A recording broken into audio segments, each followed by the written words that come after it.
It looks like this enMotion automatic paper dispenser is getting a little bit low on paper. Time to replace it. So insert my key on top. And then open it. Oh no!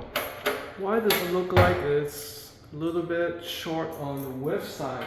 So it looks like they ordered the wrong size toilet paper. Replacement paper. But that's okay. I'm gonna show you guys a way how to fix that.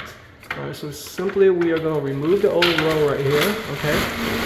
Out of the machine, and then we are going to reuse the center, see, from the wide row. So you see the comparison?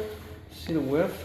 Okay, so we are gonna simply insert it in here, and then we're gonna put it back into the dispenser. Okay, so we're going to insert it here. It fits the same way. That's what happens when you don't purchase the right size. So make sure you purchase the right size. Okay, but we can still make it work. So simply roll it in here. Okay, the same way as you do a regular tap dispenser, and in the front. Okay, now we can close it, and then see, as good as new. So hope you guys enjoy the video. You don't need to return your paper. You can still make it work. Just make sure in the future to order the proper size.